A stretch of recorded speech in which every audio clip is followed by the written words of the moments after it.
سلامونه. ولې پاکستان په افغانستان کې یو تلپاتې امنیت نه غواړي؟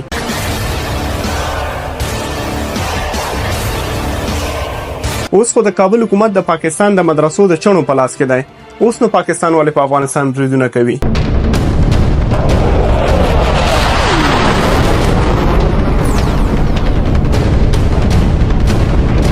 آیا دا بریدونه به طالبان دې ته مجبور کړي چې د افغان ملت سره ودرېږي او د افغانستان د جغرافیې دفاع وکړي او که بیا به هم خپل پنجابي بادار ته وفادار پاتې کیږي؟ راځئ چې په دې ویډیو کې دغه سوالونو ته تفصیلي ځواب ووایو.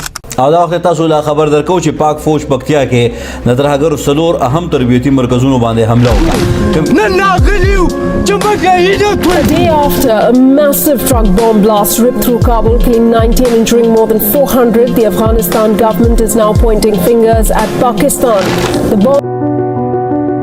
After years in the shadows, the Taliban spokesman's face was finally revealed.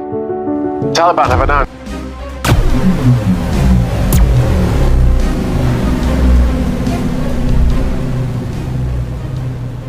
د چهارشنبه په ورځ د دسمبر په 15مه د پاکستان F-14 جیټ الوتکه د پکتیکا په برمل ولسوالۍ بمبارۍ کوي. ماته لګی دا کافر فوج به حمله کړې کیم کې ډېر تشکیلان دي.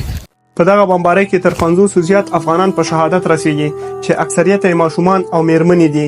انځورونه یې ډېر دردونکي دي.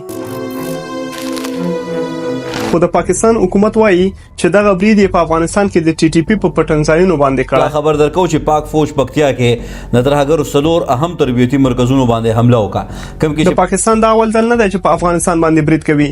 د طالبانو د راتګ نه وروسته دا دریم ځل دی چې د افغانستان په خاوره کې مستقیما عملیات ترسره کوي او د TTP په نوم باندې بېګناه افغانان په شهادت رسوي. اساسي پوښتنه دا ده چې ولې پاکستان د یو پرمختللي او باثباته افغانستان څخه ویره لري؟ پاکستان برای یک لحظه حاضر و آماده نیست که در کنار از او یک افغانستان قوی، نیرومند، آزاد، مستقل و با قدرت وجود داشته باشه. که څومره هم وسیړو یوې نتیجې ته رسیږو. د افغانستان او پاکستان ترمنځ اساسي ستونزه د ډیورند فرضي کرښه ده. په 1940 میلادي کال کې کله چې هند آزاد شو، په همدغه کال انګریزانو د پاکستان په نوم یو پروژوي هیواد هم تاسیس کړو. The inauguration of Mr. Jinnah as Governor General. He takes the oath of allegiance to King George VI as head of Pakistan. دا چې پاکستان څنګه او د کومو اهدافو لپاره جوړ شو، په دې موضوع مې د ډیورند او د 18 اکتوبر په ویډیو کې ډېر تفصیلی بحث کړی دی. د دې ویډیوګانو لینک په ډسکرپشن کې دی. په 1940 میلادي کال کې کله چې پاکستان د ملګرو ملتونو عضویت ترلاسه کولو، افغانستان یوازینی ملک و چې مخالفت یې وکړ. افغانستان ویل چې پاکستان زما په خاوره جوړ شوی دی، نو ځکه ماته د منلو نه دی. دا پروژې هیواد افغانانو او د منطقې نورو خلکو ته د منلو نه وو. حتی بنګالیانو خو په تشو لاسونو د پاکستان 93,000 پوځ تسلیمۍ ته اړ کړ او ازادي ترې واخیسته. Mujibur the leader of East Pakistan, declared the region an independent republic, which he said will be called Bangladesh, the land of the Bengalis. تکړه له بنگال خپل پتلون راوړه درنه بیل شویا کشمیر دینن پرون راوړه پلر وبرو افغانانو سترګې مو وباس. د پاکستان د جوړېدو نه پس د پاکستان پوځ په دې پوه شو چې چیرې په افغانستان کې یو قوي او باثباته نظام رامنځته شي، د خپل غضب شوی جغرافیې پوښتنه به وکړي چې په پایله کې به د پاکستان بقا ته زیان واقع شي. په همدې دلیل تل هغه ډلې چې د افغانستان د پرمختګ مخه نیوله هغه یې روزلي دي او هغوی ته یې پټنځایونه ورکړي. د دغه ډلو په روزلو کې پاکستان دوه فائدې وکړي. یو دا چې د افغانستان د پرمختګ مخه یې ونیوله او بل دا هغه هیوادونه چې د شوروي اتحاد مخالف ول د هغوی نه په بلیونونو ډالر ترلاسه کړل. جهادي تنظیمونه یې وروزل او د امریکا په مرسته یې ورته مالي او نظامی امکانات برابرول.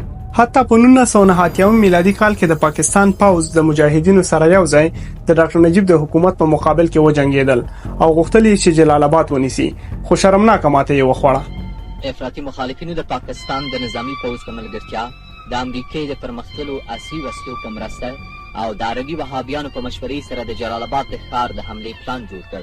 د ډاکټر نجیب د حکومت د ړنګېدو نه وروسته هغه ډلې چې پاکستان روزلې وي په خپلو کې سره ونښتې او په افغانستان کې کورنۍ جګړه پیل شوه. د افغانستان د کورنۍ جګړې پر مهال د طالبانو ترهګرې ډلې ته موقع په لاس ورځي او په قندهار کې خپل حکومت اعلانوي. د طالبانو د حکومت د راتګ سره خلک فکر کوي چې شاید په افغانستان کې اوضاع ښه شي، خو دغه ترهګره ډله بغیر د اکسیجن نه نور په هر څه بندیز لګوي.